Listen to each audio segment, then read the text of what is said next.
Good morning, my dear pupils of Additives class. I'm missing you so much. It's rather unfortunate and very sad that due to the COVID-19 outbreak in the country, we all have to stay at home. It is my prayer, however, for you and your family that God continues to protect you and keep you safe until you all return to school and continue with our academic work. I entreat you to be prayerful and abide by the instructions of your parents so you can continue to remain safe. I also want you to take your books seriously so you come back very strong to write your exams. I cannot let you stay in the house without doing nothing. So I bring you this audio recording on what you should be learning in the house.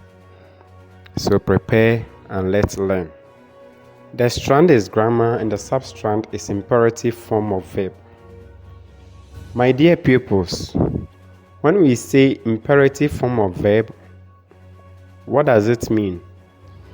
Imperative form of verb simply means a verb that seems to give warning and prohibit an action from being done or carried out by someone. I repeat, imperative form of verb is a verb that seems to give a warning and also prohibit an action from being done or carried out by someone. Let me give you a few examples of imperative form of verb.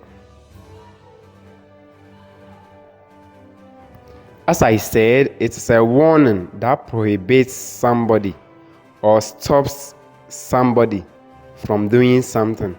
It actually prevents you, so you cannot do what you want to do. A few examples may include: you break the glass and you pay for it. Actually, once the person has said that, it limits your ability, or it makes you become cautious so that you do not break the glass and end up paying for it. Another example is do it again and you will see. When somebody says do it again and you will see, what it actually means is that the person actually doesn't want you to do what you are doing, or else he will punish you for it. If you go ahead and you do it, you bear the consequences. So you just have to stop. You don't have to do it. You don't have to continue it anymore. Other examples may include talk and you will see what I shall do to you. Sit down quietly or I'll punish you. Do it again and you will regret your action. Tell him to stop or I'll burst out on him. Either you comply with my instructions or I punish you. My dear pupils, I hope you are following what I am teaching. I know it's very difficult, but it's not all that difficult. If you pay simple attention to it, you'll be able to form examples on your own. Just keep practicing it and you'll be perfect at it. I trust you, my children. I know you can do it. And so with the few examples I've given, please keep practicing. Keep rehearsing with it. And you'll be good. You'll be able to write sentences on your own and do the assignments which I will give you. Now, the only assignment I'll give you on this is 1. I want you to practice more examples of imperative form of verb in sentences.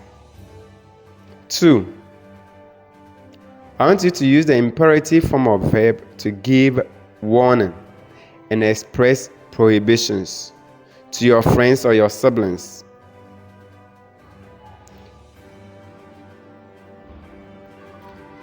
3. I want you to write at least 5 sentences using imperative form of verb to give warning and express prohibitions. The word imperative, if it's confusing to you, simply means authoritative, domineering, bossy, imperious, commanding. So something that commands somebody to do something. Something that propels or compels another person to do something. If you are exercising authority over somebody, thereby prohibiting the person from doing something, that is what we mean by imperative. So you use some verbs that will actually demonstrate that you are exercising authority over the person. You are actually stopping the person from doing whatever he's doing. Thank you. Have a blessed day, and God be with you. The next strand I want us to treat is writing conventions and grammar usage. The sub-strand is adjectives. What I want you to do is to revise adjectives and describe various objects in the house and people. I also want you to provide samples of texts that demonstrate the use of the comparative and superlative forms of adjective.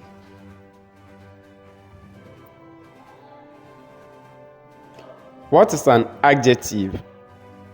You already know the meaning of adjective.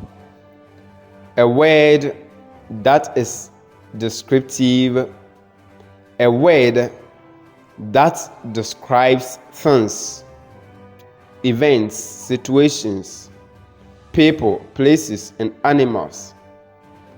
We actually say adjectives describe a noun or a pronoun. Let's look at examples of adjectives. Some examples of adjectives may include red, tall, good, worse, comfortable, timid, indecent, popular, etc. I know you are wonderful children, you are smart, you are very intelligent, and you can give more examples on your own.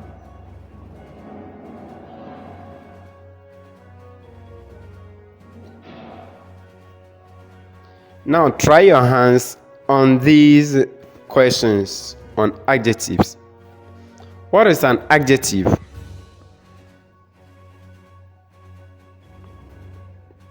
Question 2. Give 10 examples of adjectives.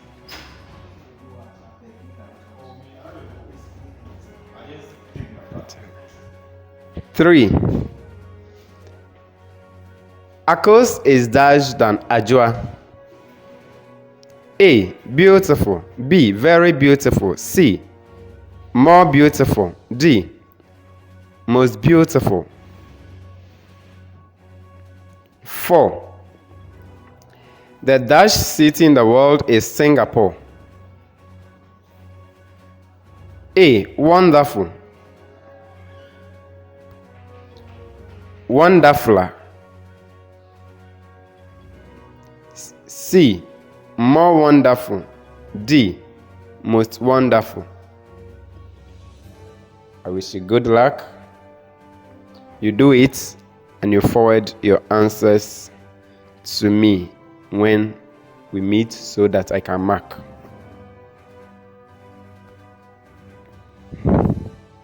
My dear children, the last thing I want to do with you is writing. Writing, that's a strand. And under writing, I've selected a topic, and the topic I want us to try to treat is a day I will never forget. I want you to write on the topic a day I'll never forget. I, however, have an excerpt here or a sample here for you to follow, so you can write your own.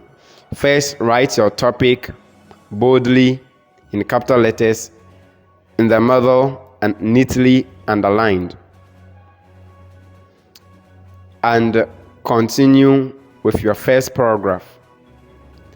Here it goes like this.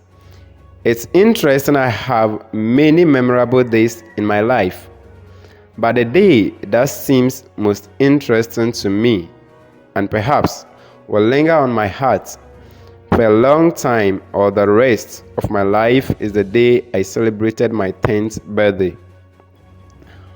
I was so enthralled that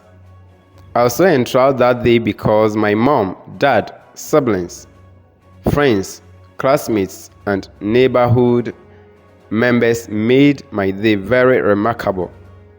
They showered many gift items on me, prayed for me, and showed me love that I will never forget.